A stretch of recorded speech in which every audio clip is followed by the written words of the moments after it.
Hello, Midnight Traveler. Welcome back to the Midnight Explorer, where we journey through time's forgotten corridors and uncover the stories that shaped our world. Tonight, we're traveling far, very far, back through corridors of sand and time to a place where human ambition touched the stars. Close your eyes if you'd like. Let the world fall away, because tonight, we're going to Egypt. Not the Egypt of postcards and tourist buses, but the Egypt of whispers, the Egypt of secrets carved in stone.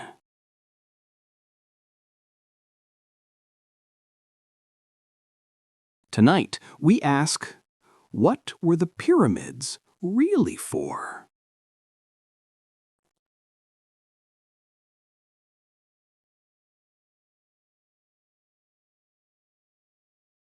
The desert remembers. Imagine, if you will, standing in the desert at dawn. The year doesn't matter yet. It could be today. It could be 4,000 years ago. The desert, you see, doesn't care much about time. It simply exists, patient and eternal, watching civilizations rise like morning mist and fade like evening shadows. The air is cool against your skin, that particular coolness that only exists in the hour before sunrise, when the world holds its breath between darkness and light. Sand stretches endlessly in all directions, painted in shades of deep purple and blue. And then, slowly, the horizon begins to glow, not with the harsh brightness of midday, but with something gentler, something that feels almost like hope.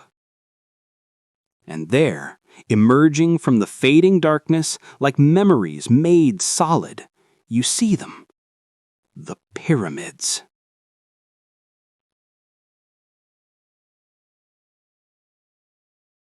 Even now, even after everything humanity has built, our towers of steel and glass, our bridges spanning impossible distances, our machines that can think and dream, the pyramids stand as perhaps the most profound mystery our species has ever created. They don't just exist in space, they exist in the imagination. They are questions made of limestone and granite, riddles that have outlived empires. But here's what we often forget in our rush to explain them, to categorize them, to reduce them to engineering problems solved.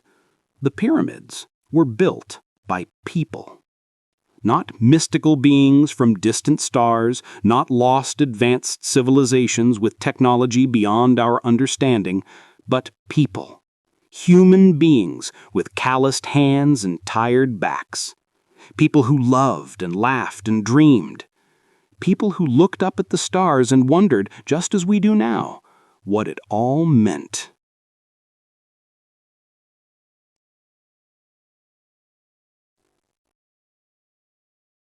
And that, perhaps, is the first secret of the pyramids. They are human.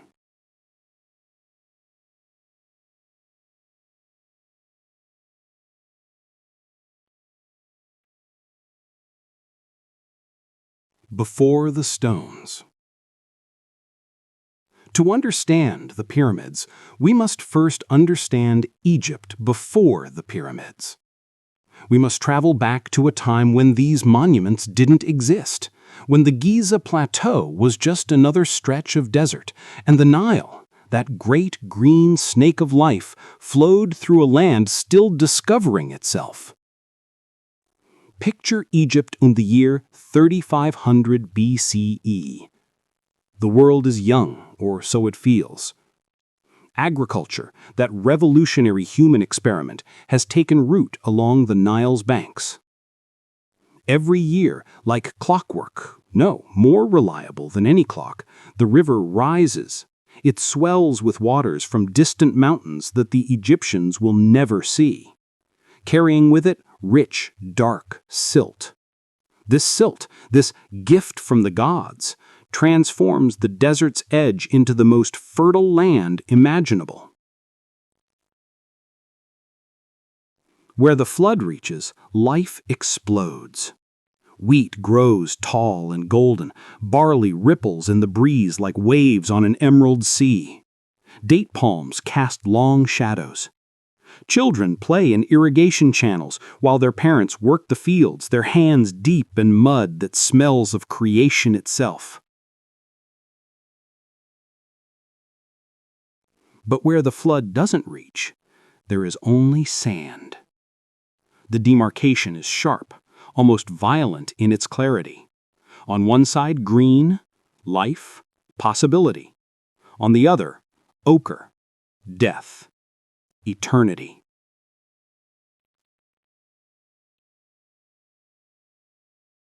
The Egyptians noticed this, of course. How could they not?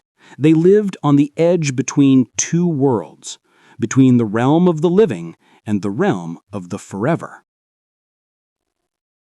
In these early years, Egypt is not yet Egypt as we know it. It is not one nation, but many small kingdoms, each centered around a town or temple. Hierakonpolis in the south, Nakada along the Middle Nile, Buto in the Delta. These places have their own rulers, their own gods, their own stories. But stories, like rivers, have a way of flowing together. The people of this pre-dynastic Egypt bury their dead simply. They dig shallow graves in the desert sand just beyond the reach of the annual flood. The bodies are placed on their sides, knees drawn up as if sleeping, as if they might wake at any moment. Around them, they place simple offerings, clay pots filled with grain, stone tools, perhaps a favorite necklace or hunting bow. Something remarkable happens in these desert graves. The hot, dry sand naturally preserves the bodies. The moisture is drawn out so quickly that decay barely has time to begin. The dead remain themselves. Their skin becomes leathery but intact, their features recognizable, their hair still their own. This accidental mummification must have seemed like magic to those early Egyptians. The desert, it seemed, could grant a kind of immortality. The dead placed in the sand didn't disappear. They remained, patient and waiting, their bodies intact, while seasons turned and the Nile rose and fell. Is it any wonder, then, that the Egyptians began to believe in an afterlife? When they could see with their own eyes that death wasn't quite ending? When their ancestors seemed merely to be sleeping in the warm sand, waiting?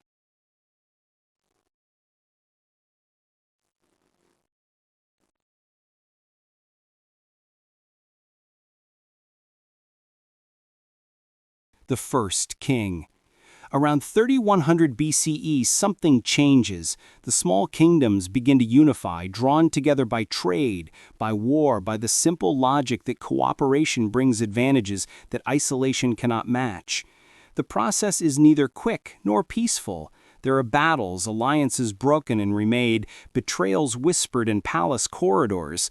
But eventually, gradually, two main kingdoms emerge. Upper Egypt in the south, where the Nile runs through a narrow valley between desert cliffs, and Lower Egypt in the north, where the river spreads into a fan of fertility before meeting the Mediterranean Sea. And then, in a moment that will echo through 3,000 years of history, these two kingdoms become one.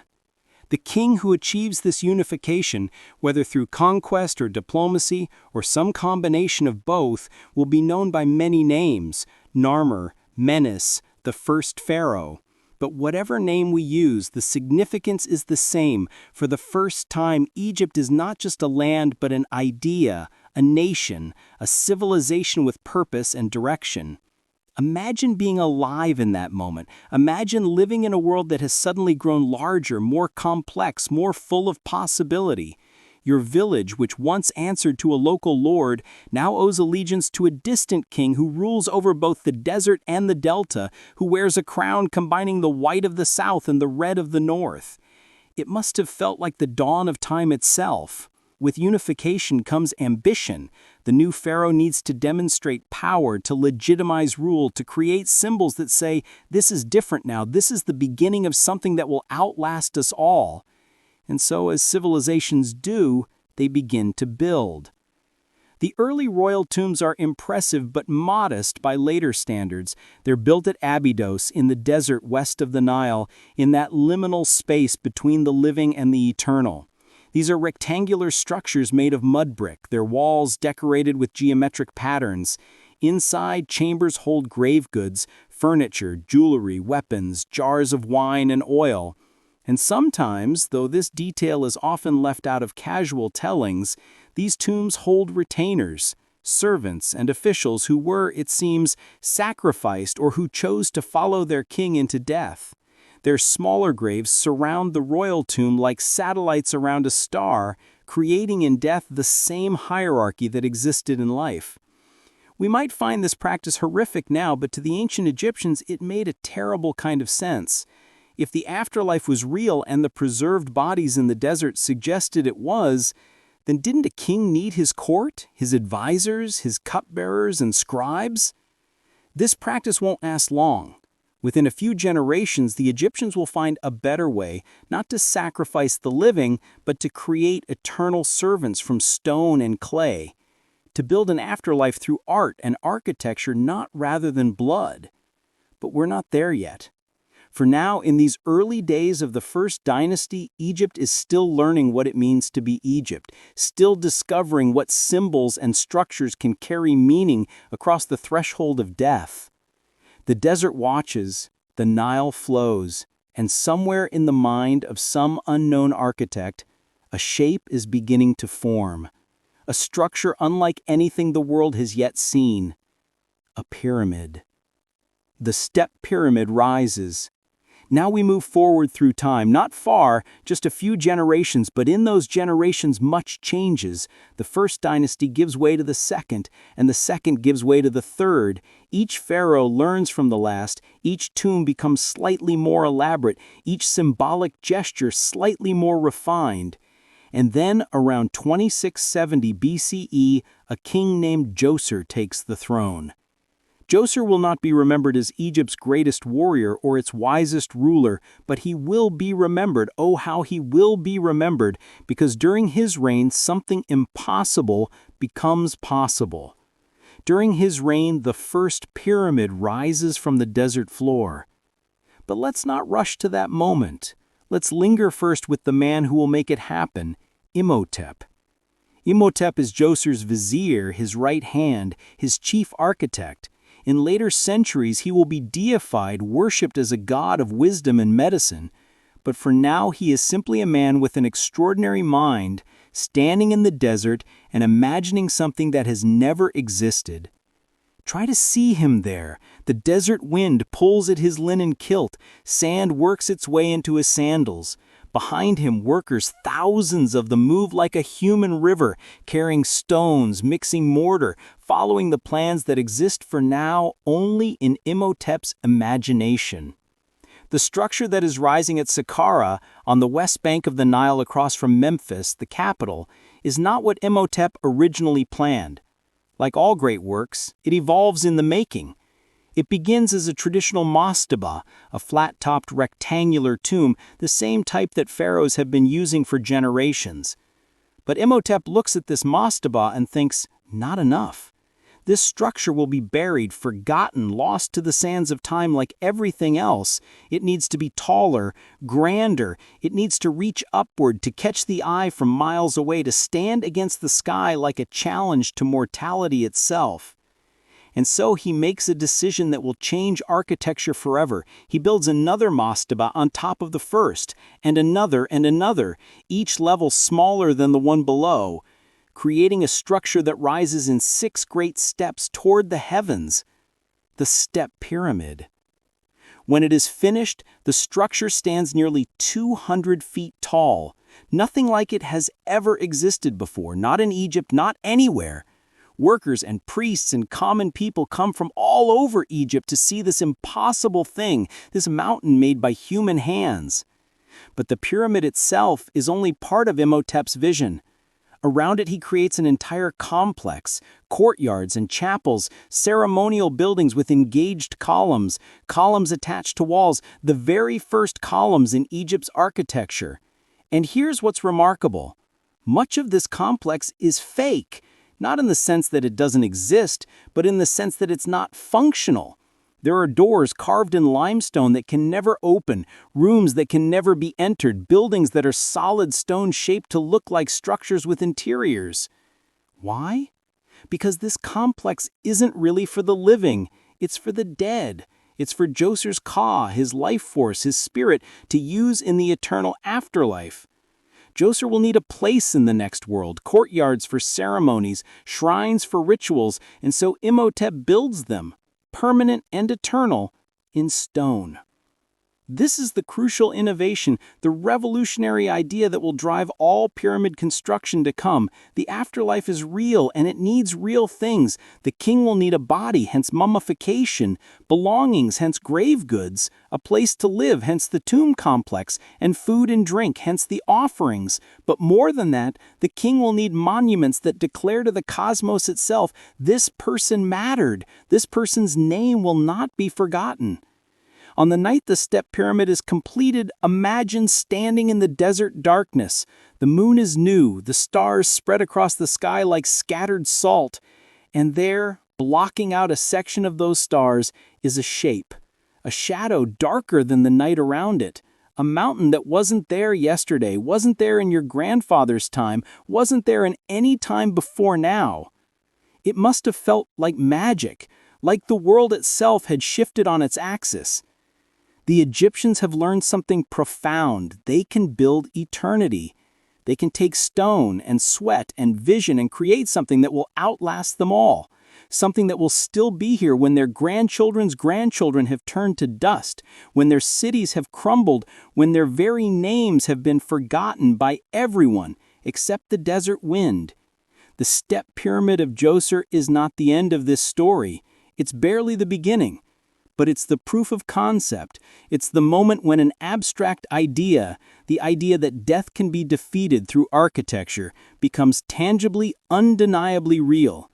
And once you've seen it done, once you know it's possible, how can you not try to do it better? The geometry of eternity. After Djoser's step pyramid, Egypt enters a period of experimentation. The pharaohs who follow him all want their own monuments, their own mountains, their own ways of touching the sky. But they want to improve on what came before. They want to reach higher, build stronger, create something even more eternal than eternity itself. The next major attempt comes during the reign of Pharaoh Sneferu, around 2600 BCE. Sneferu is ambitious, more ambitious than perhaps any pharaoh before him. He doesn't build one pyramid, he builds 3. And in the building of these 3 pyramids, the Egyptians will make every mistake they need to make, learn every lesson they need to learn, to finally create the perfect form. The first is the pyramid at Midam. It begins as a step pyramid like Djoser's, but Sneferu decides midway through construction to fill in the steps, to create smooth, sloping sides. The result should be magnificent, a true pyramid, its sides rising cleanly to a point. But something goes wrong. Maybe the foundation isn't stable enough. Maybe the angle is too steep. Maybe the techniques for creating smooth sides aren't yet perfected. Whatever the reason, the Midam pyramid partially collapses, its outer casing stones sliding away, leaving a stepped tower emerging from a hill of rubble. You can visit it today, this failed monument. The locals call it El Haram El Kadab, the false pyramid. It rises from the desert like a warning, a reminder that even divine kings can fail, that stone can betray, that ambition must be tempered with understanding. But Sneferu doesn't give up. He begins another pyramid at Dashur in the desert south of Cairo. This one starts well. The angle is steep, about 54 degrees, and the structure rises cleanly, powerfully, its sides smooth and perfect. But then, about halfway up, something changes. Maybe the architects realized that the steep angle creates too much internal pressure, that the weight of the upper stones will crush the chambers below. Maybe they hear worrying sounds from within the stone, the groaning of stressed limestone. Maybe they're just afraid, remembering Midam's collapse. Whatever the reason, they make a decision. They reduce the angle. The top half of the pyramid rises at a gentler 43 degrees. The result is the bent pyramid, a structure that looks like it changed its mind halfway through. It's oddly endearing, this imperfect monument, this physical record of human uncertainty frozen in stone. It says, we're learning, we're figuring this out, we're not gods, we're architects doing our best in the face of an impossible task. But the bent pyramid, for all its honesty, isn't what Sneferu wants. It isn't perfect, it isn't eternal, it's a compromise, and compromise is not the language of the divine. And so Sneferu builds a third pyramid. This one, also at Dashur, learns from all the mistakes. The angle is gentler from the bottom up, the same 43 degrees that worked for the top half of the bent pyramid. The foundation is more solid, the techniques are refined, and this time, it works. The red pyramid, named for the rosy color of its limestone in certain light, rises clean and true, its sides perfect slopes, its point touching the sky exactly as intended. It is the world's first true smooth-sided pyramid. The proof that the form works, the template for everything that will come after. Standing in the desert between the bent pyramid and the red pyramid, both built by the same pharaoh, is a moving experience.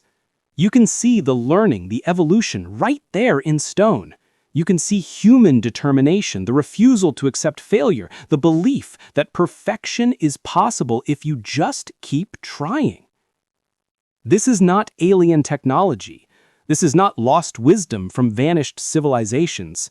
This is humanity at its most human, making mistakes, learning, adapting, trying again.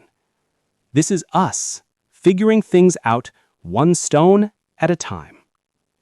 By the time Sneferu dies, he has built more stone monuments than any pharaoh before him. More stone, in fact, than was used in the Great Pyramid itself. He has transformed pyramid building from an art into a science. He has created the blueprint. And his son, inheriting both a kingdom and this hard-won knowledge, will take that blueprint and create something so perfect, so precisely executed, so impossibly magnificent, that it will become one of the 7 wonders of the ancient world. His son's name is Khufu, and his pyramid will be great. The Great Pyramid awakens. Close your eyes and imagine this moment with me. It's the year 2580 BCE. The world is ancient and young at the same time. Writing exists, but most people don't know how to read. Cities exist, but most people have never traveled more than a few miles from where they were born. The wheel exists, but the Egyptians don't use it much. The Nile is their highway, and boats are more practical than carts. Khufu has been pharaoh for just a few years. He is the son of Sneferu, the man who built 3 pyramids, the man who learned through trial and error how to make the impossible possible.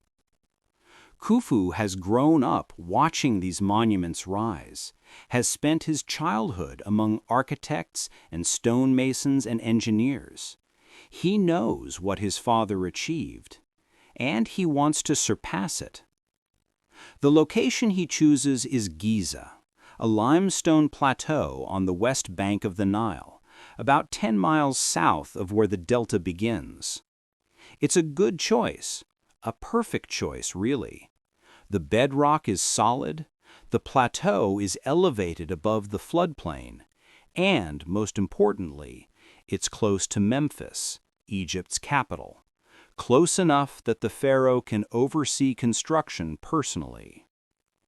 The architect, we don't know his name, history has not preserved it, but somewhere in the dusty archives of time there should be a statue, a temple, a city named in his honor.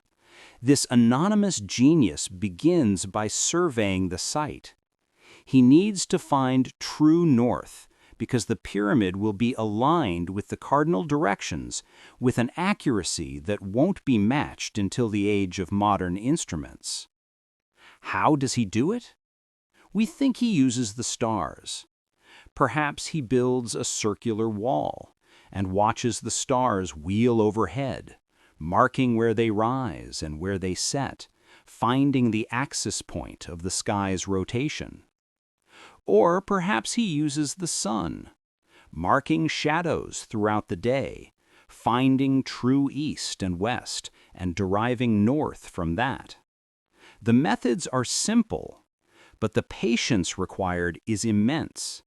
This is astronomy as architecture, mathematics as religion. Once he has his orientation, he levels the site. Not approximately, but perfectly. The base of the Great Pyramid is leveled to within less than an inch across its entire 13-acre footprint. Think about that. With no lasers, no transits, no modern surveying equipment, ancient engineers created a base that is flat enough to satisfy modern construction standards. They probably used water channels, filling trenches cut into the bedrock and marking the water level as it naturally settles into perfect horizontal.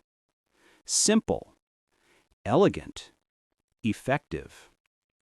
And then, once the site is prepared, the real work begins. The pyramid will be massive, not just big, massive in a way that defies comprehension. The base will cover 13 acres. Each side will be 756 feet long. The height will be 481 feet. The structure will contain approximately 2.3 million blocks of stone, each weighing between 2 and 80 tons. To put that in modern terms, the Great Pyramid contains enough stone to build a wall around France. If you broke it up, you could build a small city. If you laid all its stones end to end, they would stretch almost 2/3 of the way around the Earth. And all of this, all of it, will be placed by human hands. The work begins in Akhet, the season of inundation when the Nile floods and fieldwork is impossible. Farmers from all over Egypt come to Giza, not as slaves.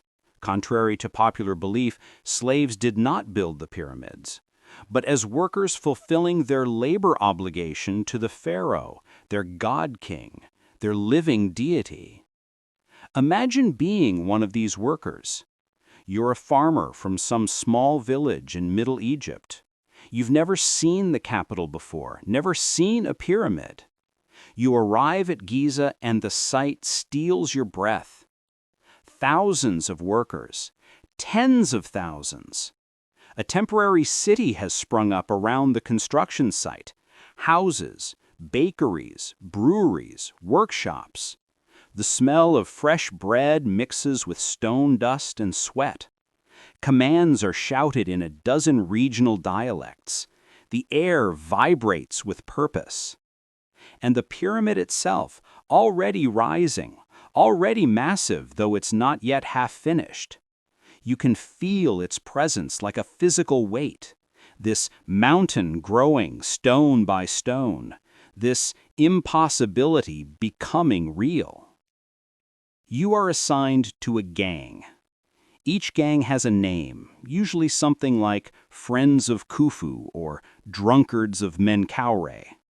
There's rivalry between gangs, pride in the work, a sense of camaraderie born of shared effort toward a common goal.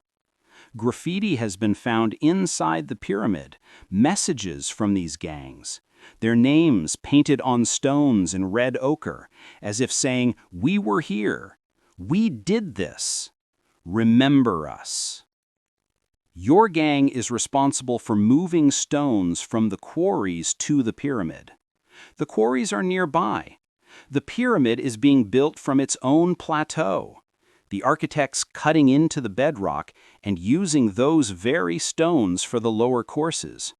It's elegant, this self-building monument, this structure eating the desert to create itself. The stones are massive, but you have techniques. You work in teams of 20, 30 men. You use wooden sledges pulling the stones over tracks that you keep wet. Some researchers think they used water. Some think milk mixed with oil, anything to reduce friction. You chant as you pull, not songs of misery, but work songs, rhythms to coordinate effort, to make many bodies move as one. Recent archaeology has revealed something beautiful. The workers were well fed. Not just adequately fed, but well fed. Cattle bones have been found in the workers' villages, evidence of meat rations. Bread, beer, vegetables in abundance. The pharaoh understood something crucial. You cannot build a monument to eternity with starving, beaten slaves. You build it with strong backs and willing hearts, with people who believe in what they're creating. As the pyramid rises, the work becomes more complex. The ramps, we think they used ramps, though their exact form is debated, must spiral around the structure or rise alongside it. Each new course of stone requires more effort to place than the last. The stones must be positioned with millimeter precision. The sides must maintain their perfect angle. The whole structure must stay balanced and true. Inside, as the pyramid grows, they're creating chambers and passages. The grand gallery rising at a steep angle, its corbelled ceiling a masterpiece of engineering. The king's chamber with its granite walls, granite quarried at Aswan, 500 miles south, and somehow transported to Giza. The stress-relieving chambers above the king's chamber, their massive granite beams protecting the room below from the crushing weight of millions of tons of stone above. The sarcophagus in the king's chamber must have been placed during construction. It's too large to fit through the passages, which means the entire pyramid was built around it. Think about that. The most sacred object, the final resting place of the god-king's body, was positioned first, and then, and only then, the mountain of stone was raised around it. Years pass. A generation grows up knowing nothing but pyramid building. Children who were born when the foundation was laid are teenagers by the time the structure tops out. The pyramid becomes not just a building, but a way of life, an organizing principle for society, a shared dream made stone. And then, finally, after perhaps 20 years of constant work, the last block is set. The pyramidion, the capstone, perhaps covered in gold, The secret's within. Now we must go inside. We must descend into the darkness, into the heart of stone, and confront what the pyramids were really meant to hold. But before we enter, a moment of honesty. The Great Pyramid was robbed long ago. Perhaps in ancient times, perhaps during periods of chaos when royal authority broke down and desperate people ransacked the tombs of the god kings. We don't know exactly when, we don't know who, but we know that when archaeologists first entered the pyramid in the 9th century CE, the sarcophagus was empty. The treasures were gone. The mummy was gone. Everything the pyramid was built to protect, everything, had been taken. There's something heartbreaking about this. All that effort, all that stone, all that belief in eternity, and in the end, thieves with crude tools and desperate hunger defeated it all. The pyramid couldn't save Khufu from oblivion. It couldn't protect his body, couldn't preserve his name in the way the Egyptians believed was necessary for the afterlife. Or couldn't it? Because here's the thing. We know Khufu's name. 4,600 years later, we still speak it. We still tell his story. Millions of people know who he was, have seen his monument, have wondered about his life and death and dreams. If the goal was immortality, in a strange way, it worked. Just not in the way the ancient Egyptians expected. But let's enter the pyramid. Let's walk the passages that were sealed for thousands of years, meant never to be walked again after Khufu's funeral. The original entrance is on the north face, about 55 feet above ground level. Why north? Because in Egyptian religion, the northern stars, the imperishable stars that never set below the horizon, were associated with the afterlife. The pharaoh's spirit was supposed to ascend to the sky and join these eternal stars. You enter and immediately descend. The passageway is narrow, just 3.5 feet square, and slopes down at a 26-degree angle. You have to crouch, almost crawling, stone pressing close on all sides. If you're claustrophobic, this is where you realize you've made a terrible mistake.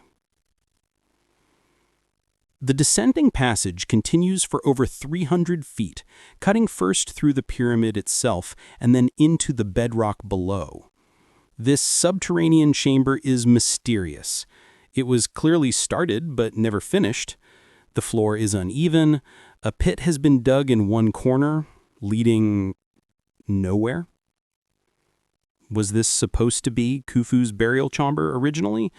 Did the plans change? We don't know. But at some point in the passage system, there is an ascending corridor. In ancient times, this was hidden behind a granite plug, sealed so perfectly that early explorers bypassed it.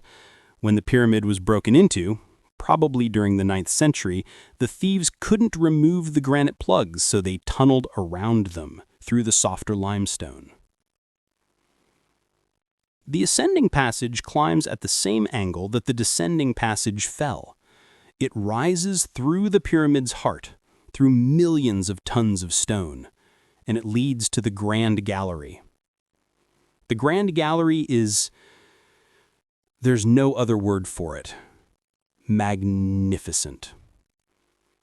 The passage suddenly soars upward, its corbelled ceiling rising in 7 steps to a height of 28 feet. It's 153 feet long and feels like a cathedral, like a church built for giants. Your footsteps echo, the stone walls seem to press inward despite the height. You feel the weight of the pyramid above you, the crushing, impossible weight of 2.3 million stones. Why is the Grand Gallery so large? It's far bigger than it needs to be for people to pass through. One theory is that it housed the granite plugs that would seal the passage after Khufu's burial. Another theory is that it had religious or ceremonial significance, that it represented the ascension to heaven, the climb from the earthly to the divine. Or perhaps, and this is just speculation, just imagination, perhaps it's large simply because it could be. Because after all the cramped passageways and narrow shafts, the architects wanted to create a moment of awe. They wanted anyone entering the pyramid to be reminded that this was not just a tomb, but a house of eternity. A place where the normal rules of space and scale didn't apply. At the top of the Grand Gallery, you reach the King's Chamber. This is the heart of the pyramid, the reason for everything. The room is exactly twice as long as it is wide, a 10 to 20 cubit ratio, a deliberate proportion. Numerology made architecture. The walls and floor are red granite from Aswan, not limestone. 9 massive granite beams form the ceiling, each weighing about 50 tons. And above the King's Chamber, invisible to anyone standing in it, are 5 more chambers. Stress-relieving chambers designed to distribute the weight of the pyramid so it doesn't crush the King's Chamber. The highest of these chambers has a pointed roof directing the tremendous pressure outward toward the sides of the pyramid. It's engineering brilliance, ancient builders understanding principles of load-bearing and stress distribution that wouldn't be formally described until thousands of years later. In the center of the King's Chamber sits the sarcophagus. It's made of a single block of granite, its corners perfectly square, its sides perfectly smooth. It's slightly too large to have been brought through the passage system, which means, as mentioned before, it was placed during construction. The sarcophagus is empty now. It probably was when most of recorded history was happening, but standing beside it, you can imagine. You can picture the day when Khufu's mummified body was carried up through these passages, when priests performed the opening of the mouth ceremony, when the sarcophagus lid was sealed, when the passages were blocked, when the pyramid was closed forever. Or so they thought. There are also narrow shafts running from the King's Chamber and another chamber below it, called the Queen's Chamber, though it probably wasn't for a queen. These shafts run at angles through the pyramid and emerge at the exterior. For a long time, archaeologists thought they were air shafts, meant to ventilate the chambers during construction. But then someone noticed they point toward specific stars. The south shaft from the King's Chamber points towards Orion's belt. The northern shaft points towards the polar stars. In Egyptian religion, Orion was associated with Osiris, god of the afterlife, and the polar stars were the imperishable realm where the pharaoh's spirit would dwell. These aren't air shafts. They're soul shafts. Symbolic passages for Khufu's Ka to ascend to the heavens.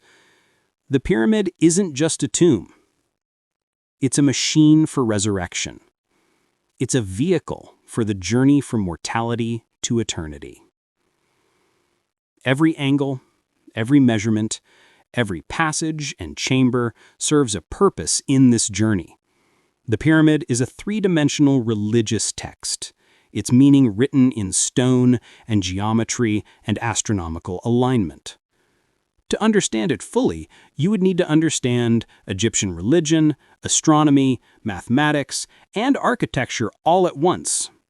You would need to think like someone who believed, truly believed, that death was not an ending, but a transformation, and that the proper rituals and structures could ensure that transformation went smoothly. Standing in the King's Chamber, in the heart of the pyramid, you're standing at the center of an ancient attempt to solve the greatest mystery humanity has ever faced. What happens when we die? The pyramid is their answer, carved in 6 million tons of stone.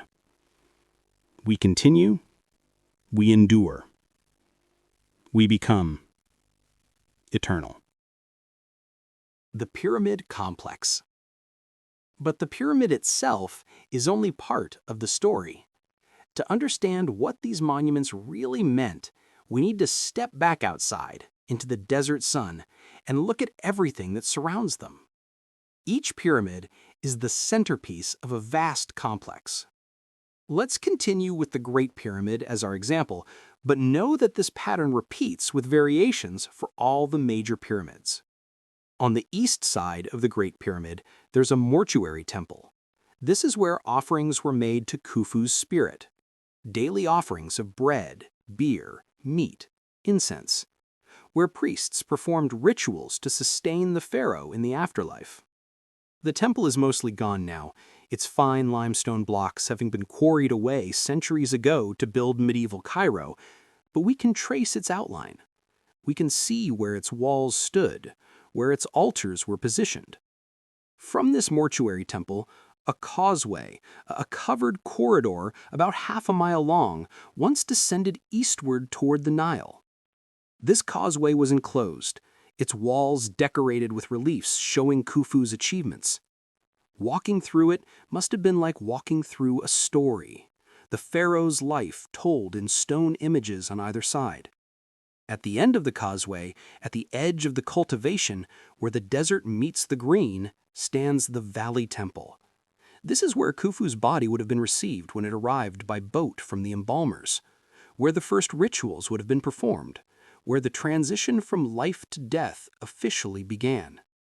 The Valley Temple of Khufu is largely buried now, lost beneath the modern village of Nazlat el-Saman, but if we could excavate it fully, we would find massive granite columns, alabaster floors, courtyards open to the sky. We would find another chapter in the architecture of eternity.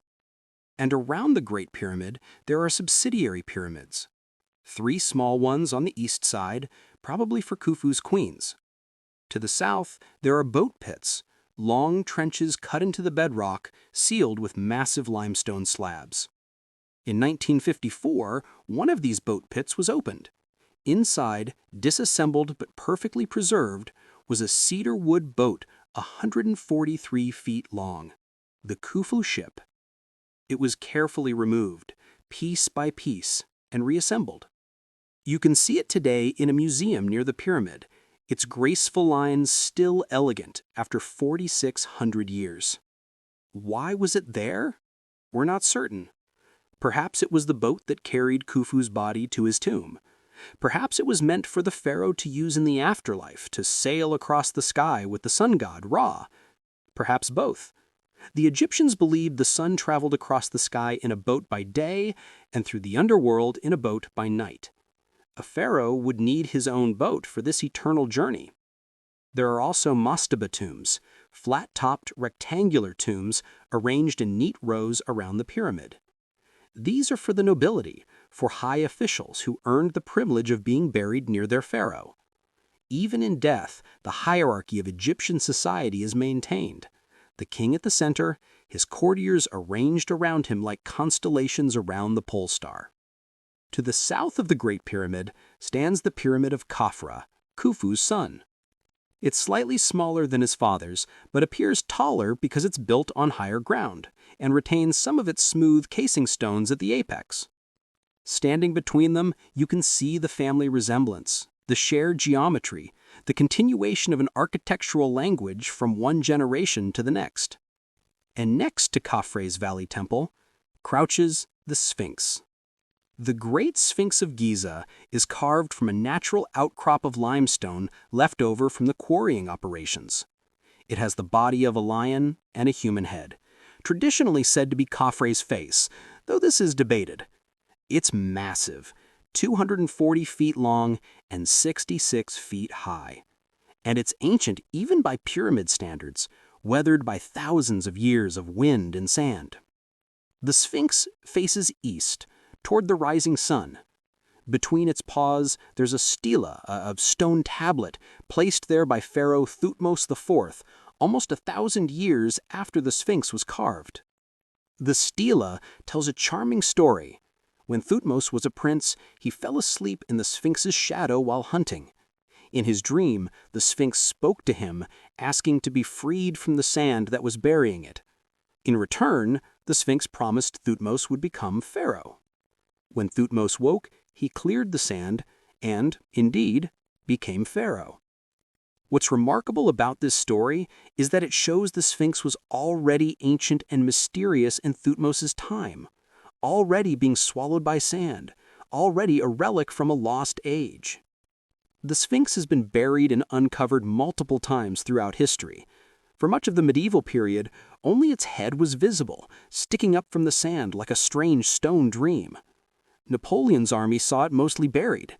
It wasn't fully excavated until the 20th century. There's something poignant about this, the way that even the ancient Egyptians' monuments couldn't resist time, couldn't stop the desert from reclaiming them. The sand doesn't care about human ambition. It doesn't care about pharaohs or priests or pyramids. It simply does what sand does. It drifts, it accumulates, it buries. But humans care. We keep coming back, keep digging, keep uncovering, keep trying to understand. The Sphinx is cleared of sand now, fenced and protected, visited by millions. We won't let it be buried again. We've taken on the task the ancient priests could no longer perform. We maintain these monuments. We preserve them. We insist that they matter. To the south of the Sphinx and Khafre's pyramid stands the Pyramid of Menkaure, Khafre's son. It's much smaller, only about half the height of the Great Pyramid. Perhaps by this point the immense expense and effort of pyramid building was becoming unsustainable. Perhaps religious ideas were shifting. Perhaps Menkaure simply had a different vision. Together, these three pyramids, Khufu, Khafre, and Menkaure, form the iconic image we all carry in our minds when we think of Egypt. They're arranged in a roughly diagonal line, their angles and proportions in harmony, creating a composition that feels both planned and natural, like mountains that happen to grow in perfect geometric forms. Some researchers have suggested they're aligned with the stars of Orion's belt, reflecting the constellation on Earth. This theory is controversial, debated, probably unprovable, but whether it's true or not, there's something appealing about the idea that the Giza Plateau is a mirror of the heavens, that the pyramids are stars made solid, that the pharaohs wanted to create a correspondence between earth and sky so perfect that the boundary between them would dissolve. Who built them? Now we must address a question that has spawned 1,000 conspiracy theories, 1,000 pseudoscientific documentaries, 1,000 books filled with speculation masquerading as fact. Who built the pyramids? The answer that some people don't want to hear, because it's less exciting than aliens or Atlanteans or lost supercivilizations, is this: Egyptians built the pyramids.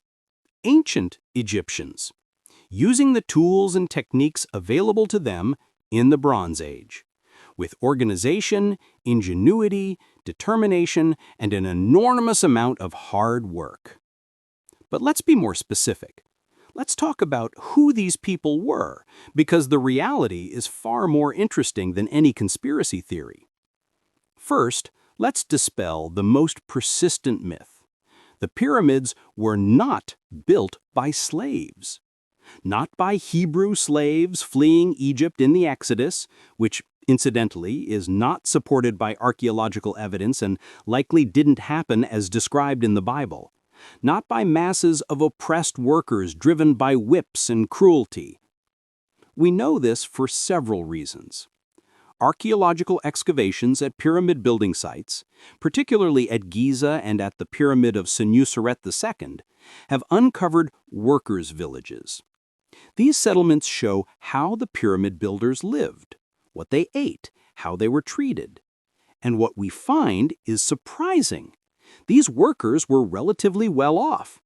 Their villages had copper workshops, breweries, bakeries. They ate meat regularly, cattle, sheep, goat, which was expensive and usually reserved for elites. Their bread was made from quality grain. They drank beer, which was safer than water, and nutritious. When workers were injured, and many were because pyramid building was dangerous work, they received medical care. Skeletons show healed fractures, successful amputations, even crude but effective surgical interventions. Someone cared enough about these workers to mend their broken bones, to try to save their lives. The workers were organized into gangs, with names like Drunkards of Menkaure, or Friends of Khufu, or Victorious Gang. These names were found written in red ochre on stones deep within the pyramids, graffiti left by the workers themselves. There's pride in these names, humor, identity. Recent analyses suggest the workforce might have been divided into a permanent core of skilled workers, stonemasons, engineers, architects, and a rotating population of less skilled laborers who worked during the agricultural off-season. When the Nile flooded and farming was impossible, tens of thousands of workers from all over Egypt would come to the pyramid sites, fulfilling their labor obligation to the pharaoh. This wasn't slavery. It was a form of taxation, yes, but also a form of participation in the greatest national project imaginable. These workers were building the house of eternity for a living God. They were ensuring the cosmic order would be maintained. They were, in a very real sense, saving the world. We can trace where they came from through pottery styles and dietary evidence. Workers came from Upper Egypt, from the Delta, from everywhere in between. The pyramid construction sites were melting pots, places where Egyptians from distant regions met and worked together toward a common purpose. The logistics alone are staggering. At peak construction, the Great Pyramid might require 20,000 to 30,000 workers on site. All of these people needed to be fed, housed, organized, equipped. Water had to be provided. In the desert, this is not trivial. Tools had to be manufactured and maintained. Copper chisels dulled constantly against limestone and had to be resharpened or replaced. The organizational capacity required to manage this is almost as impressive as the pyramid itself. There had to be a bureaucracy. Scribes tracking supplies, overseers managing work gangs, administrators coordinating between the quarries and the construction site and the agricultural centers providing food. This is civilization working at its peak. This is human cooperation on a scale that had never been attempted before. The pyramids are not just architectural achievements, they're social achievements. They represent the ability of a society to organize itself around a single monumental goal and maintain that organization for decades. The tools they used were simple but effective. Copper chisels for cutting softer limestone, dolerite pounders, hard stone hammers for granite, wooden wedges that were inserted into cracks and then soaked with water. As the wood swelled, it split the stone. Copper saws with quartz sand as an abrasive for cutting through hard stone.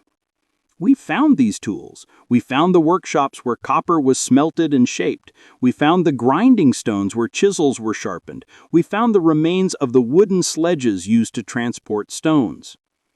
And through experimental archaeology, actually trying to move and shape stones using ancient techniques, we've proven it's possible. Difficult, yes. Time-consuming, yes, but possible. You don't need impossible technology. You need knowledge, patience, and a lot of people working together. The question, how did they do it, has largely been answered. The remaining mysteries are mostly details, the exact design of the ramps, the specific techniques for placing the casing stones, the method of achieving the pyramid's precise astronomical alignment. But the bigger question, the more interesting question, is not how, but why. Why did the Egyptians dedicate so much of their civilization's resources to these monuments? Why did they consider it worthwhile to spend decades building a single tomb? To answer that, we need to understand how the ancient Egyptians saw death and how the pyramids fit into their spiritual worldview. The theology of stone. In ancient Egyptian belief, death was not an ending, but a transition. A dangerous transition, admittedly, full of challenges and potential pitfalls, but a transition nonetheless.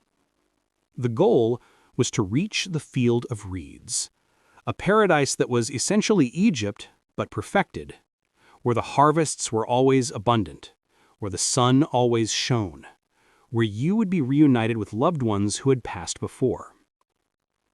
But reaching the field of reeds required several things to happen correctly. First, your body had to be preserved. The Egyptians believed you had a ka, a life force or spirit, and a ba, often depicted as a bird with a human head, representing personality or soul. After death, the ka and ba needed to reunite with the body periodically. If the body decayed beyond recognition, this reunion couldn't happen, and he would be lost forever. Hence mummification, the elaborate 70-day process of removing organs, drying the body with natron salt, wrapping it in linen. The goal was to create a preserved body that would last forever, a permanent anchor for the spiritual aspects of the person. Second, you needed your name to be preserved. In ancient Egyptian belief, to speak someone's name was to keep them alive. To erase someone's name, to chisel it off monuments, to destroy their tomb inscriptions, was to kill them more thoroughly than any weapon could.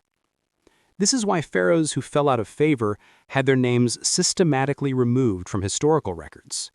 It was an attempt to murder them retroactively, to erase them from existence itself. The pyramid, with its inscriptions and reliefs, ensured the pharaoh's name would be preserved in stone, literally carved into eternity.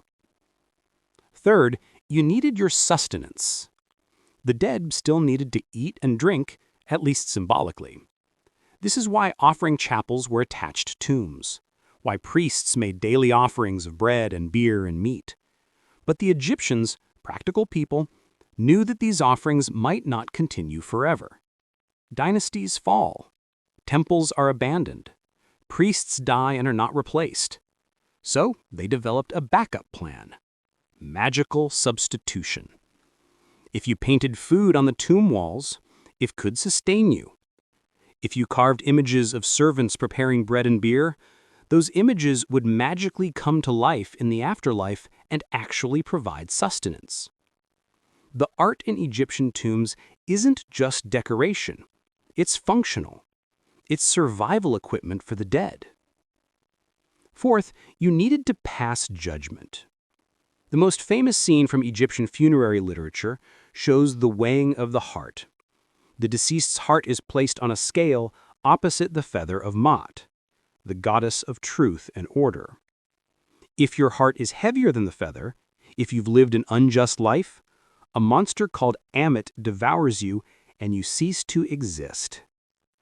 But if your heart balances with the feather, if you can recite the negative confession, a list of sins you haven't committed, if you pass the various trials, then you're welcomed into the eternal realm. The pyramid helps with all of this. It preserves the body by housing it in an impregnable stone chamber. It preserves the name through inscriptions. It provides magical sustenance through carved offering tables and images. And it helps the spirit navigate the afterlife through its symbolic architecture. Later pyramids, starting with the Pyramid of Unas at the end of the 5th dynasty, even have inscriptions carved into their interior chambers. The pyramid texts, the oldest religious texts known to humanity. These are spells, incantations, descriptions of the journey the pharaoh's spirit must make. They're guidebooks for the dead, GPS coordinates for eternity. One of the pyramid texts reads, "I am a spirit in the sky. I live as I desire. I rise to the sky as a falcon."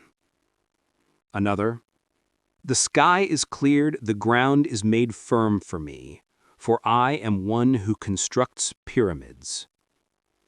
These texts are not meant for the living to read. They're meant for the dead pharaoh, for his Ka to read as it navigates the challenges of the afterlife. The pyramid is a book, its passages chapters, its chambers verses in a poem about transcending mortality. In this context, the massive scale of the pyramids makes perfect sense. This isn't ostentatious display or egotistical excess. This is insurance. This is an attempt to ensure, through sheer durability, through overwhelming presence, through unambiguous permanence, that the pharaoh will successfully reach the afterlife. And because the pharaoh is a living god, because his successful transition to the afterlife maintains cosmic order, because his spirit will intercede with the gods on behalf of Egypt, ensuring his eternal survival isn't a personal vanity project. It's a national security priority. It's the most important thing society can do. This is why a civilization would dedicate a significant portion of its GDP to building these monuments. Not because pharaohs were tyrants demanding monuments to themselves, although some undoubtedly were, but because the entire society genuinely believed, that these pyramids were necessary, that without them chaos would reign, that the Nile might not flood, that Ma'at, the cosmic order, would collapse. The pyramids are, in essence, incredibly elaborate prayers.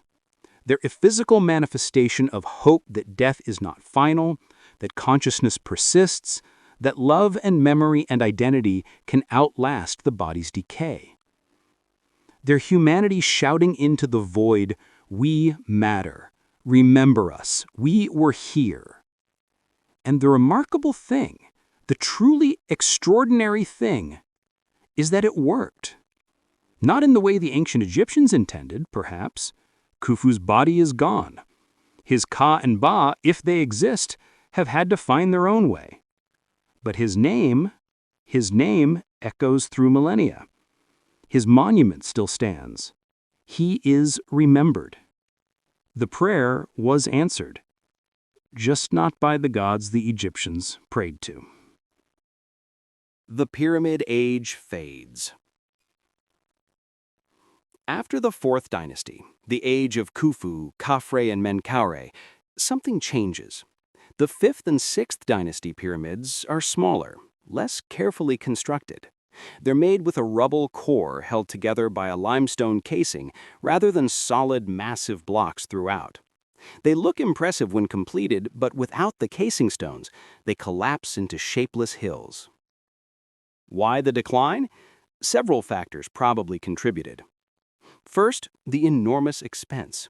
Building the Great Pyramid required mobilizing and feeding a significant percentage of Egypt's population for 2 decades. That's sustainable for a generation or two when the economy is strong and the Nile floods reliably, but it's not sustainable indefinitely. Second, theological changes. The sun god Ra becomes increasingly central to Egyptian religion. Pharaohs begin building sun temples alongside or instead of pyramids. The focus shifts from the pyramid as a vehicle for resurrection to the sun as the key to eternal life. Third, the growing power of the nobility and priesthood. In the early dynasties, the pharaoh is absolute, but over time, power becomes more distributed. The nobility demands larger tombs, more resources dedicated to their own afterlives. The priests accumulate wealth and land. The centralized control that made massive pyramid construction possible begins to erode. By the end of the 6th dynasty, around 2180 BCE, Egypt enters what historians call the First Intermediate Period, a time of fragmentation and chaos. The Old Kingdom, the Pyramid Age, is over. For about 150 years, Egypt has no strong central government. Multiple pharaohs claim authority. Famine strikes. The texts from this period are dark. The river of Egypt is empty. Men cross over it on foot, one laments. The land turns around as does a potter's wheel. When Egypt reunites under the Middle Kingdom, around 2050 BCE, pyramid building resumes, but it's different. The pyramids are smaller, built primarily of mud brick with a stone casing, They're cheaply constructed and haven't weathered well. Most have collapsed into unrecognizable mounds. Yet the tradition persists. The idea of the pyramid as the proper tomb for a pharaoh remains powerful. Even as the construction becomes less grand, even as the resources available decrease, Egyptian kings continued to build pyramids for another 1,000 years. The last pyramid built in Egypt dates to around 1550 BCE, more than 1,000 years after the Great Pyramid. And these late pyramids are tiny, almost pathetic compared to the 4th Dynasty giants. The Pyramid of Amos at Abydos is only about 30 feet tall. It's made of sand and rubble held together with a stone casing. It's more symbolic than functional, a gesture toward a tradition that has outlived its ability to be fully realized. After the New Kingdom begins, pyramid building stops entirely in Egypt. The pharaohs of the New Kingdom, famous names like Hatshepsut, Thutmose III, Ramesses II, are buried in the Valley of the Kings, in tombs carved deep into the mountainside, hidden and theoretically protected from robbers. But the pyramid tradition doesn't die. It migrates south, to Nubia, where the Kingdom of Kush adopts Egyptian culture wholesale. The Nubian kings build pyramids for their tombs, smaller and steeper than the Egyptian ones, but clearly descended from the same tradition. Over 200 Nubian pyramids still stand in modern Sudan, a forgotten echo of the Egyptian originals. Mysteries that remain. Despite everything we know, and we know quite a lot, the pyramids still hold mysteries. Not the fantastical mysteries of alien construction or Atlantean technology, but genuine archaeological and engineering puzzles that keep researchers up at night. The void in the Great Pyramid. In 2017, using muon detectors, which sense cosmic rays through stone, researchers discovered a large void above the Grand Gallery. It's at least 100 feet long. Is it a structural feature, relieving stress on the Grand Gallery? Is it an undiscovered chamber? Is it just an irregularity in the construction? We can detect it, but we can't access it without damaging the pyramid. The door in the Queen's Chamber shaft. In 1993, a robot explored the southern shaft of the Queen's Chamber and found a limestone door with copper handles. In 2002, a robot drilled through it and found another door. What's behind the second door? We still don't know. The investigation is ongoing, constrained by the need to preserve the monument. The internal ramps. How exactly were the stones raised as the pyramid grew taller? External ramps would need to be enormous, longer than the pyramid itself, and we've now found no evidence of them. Internal ramps are one theory, but we haven't found definitive proof. The exact method remains debated. The construction timeline. Can a pyramid containing 2.3 million stones really be built in 20 years? That's about 12 stones per hour, all o'clock, every day for 2 decades. It's possible, but it requires extraordinary organization and efficiency. Some researchers think the timeline must be wrong, that construction took longer. Others have demonstrated through experiments that the rate is achievable with enough workers and good management. The acoustic properties. Some researchers have noticed that certain chambers in the pyramids have unusual acoustic properties. The King's Chamber in the Great Pyramid, for instance, has a resonant frequency. Was this intentional? If so, why? Were certain rituals meant to be performed with sound as a component? The mathematical relationships. The dimensions of the Great Pyramid encode several mathematical relationships. The ratio of its perimeter to its height is very close to 2 pi. Is this intentional, suggesting the ancient Egyptians knew about pi? Or is it a coincidence arising from their construction methods? Scholars debate this intensely. The alignment precision. How did the ancient Egyptians achieve such precise alignment with the cardinal directions and certain stars? We have theories, using shadow tracking, using circumpolar stars, but we're not certain of the exact methods. And the precision is remarkable. The Great Pyramid is aligned to true north within 1/15th of a degree. That's better than most modern buildings achieve without modern instruments. These mysteries keep the pyramids alive in our imaginations. They prevent us from thinking we fully understood, fully explained, fully mastered these ancient monuments. They remind us that the past is genuinely foreign. that people 4,000 years ago thought differently than we do, prioritized different things, perhaps knew different things. The pyramid in imagination. But beyond the archaeological mysteries, there's another pyramid. The pyramid of human imagination, the pyramid as symbol, as metaphor, as a repository for all our hopes and fears about the ancient world. The pyramid conspiracy theories began almost as soon as Europeans encountered these monuments. In medieval times, some believed the pyramids were Joseph's granaries, built to store grain during the 7 years of plenty described in the Bible. The fact that the pyramids are solid stone apparently didn't deter this theory. In the 19th century, as archaeology became more scientific, new theories emerged. Some claimed the Great Pyramid encoded all human knowledge, that its dimensions predicted future events, that it was a monument to a lost universal wisdom.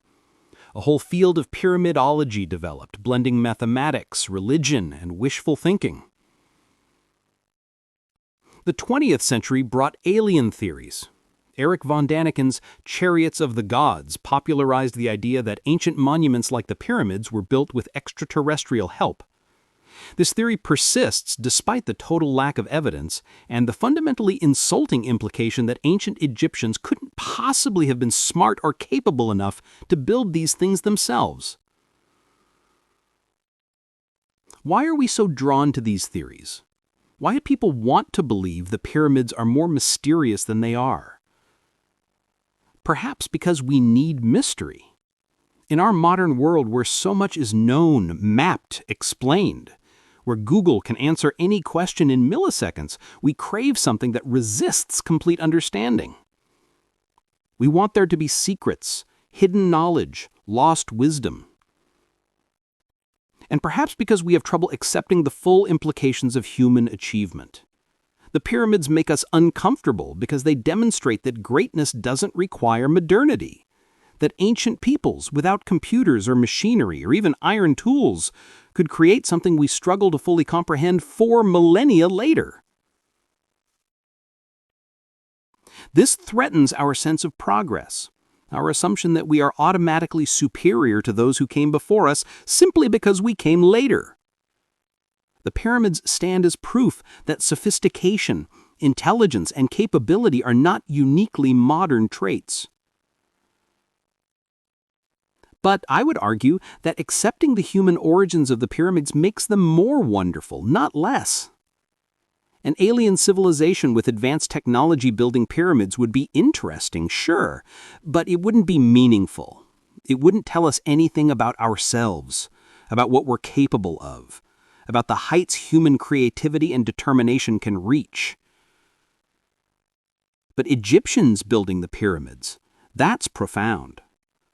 That's a story about what people can do when they work together toward a common goal. When they believe in something larger than themselves, when they're willing to dedicate their lives to a project they'll never see completed.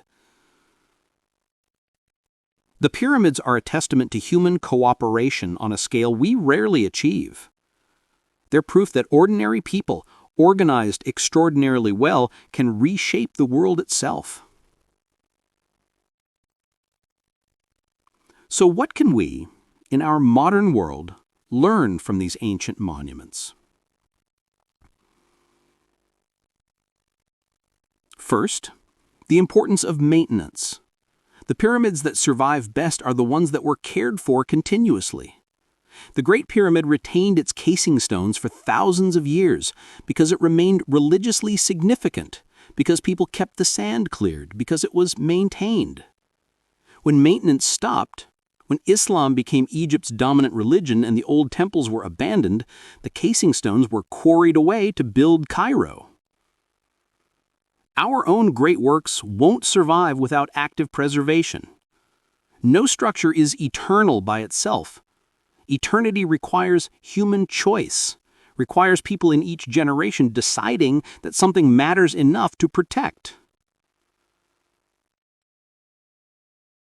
Second, the value of collective effort. We live in an age that celebrates individual achievement, the lone genius, the singular hero. But the pyramids weren't built by lone geniuses. They were built by thousands of people working together. The architect needed the quarrymen. The quarrymen needed the farmers who fed them. The farmers needed the Nile to flood. Everything was interconnected. Our greatest achievements today, likewise, require enormous collective effort. The pyramids remind us that humans are at our best when working together, not alone. Third, the power of belief. The Egyptians built the pyramids because they believed, truly, deeply believed in the afterlife and in the divine nature of the pharaoh. Whether or not those beliefs were true in any objective sense, the belief itself was powerful enough to move millions of tons of stone. What we believe shapes what we build. What we think is important determines where we invest our resources. If we believe in only individual wealth, we build gated communities and private islands. If we believe in knowledge, we build libraries and universities. If we believe in the common good, we build parks and public transit systems. The pyramids ask us, what do we believe in? What are we building monuments to? What will our society leave behind for future generations to wonder at? Finally, humility. Standing before the pyramids, you feel small. And that's good occasionally. We should feel small sometimes. It gives us perspective. It reminds us that we're part of something larger and longer than our individual lives. But simultaneously, the pyramids make you feel large.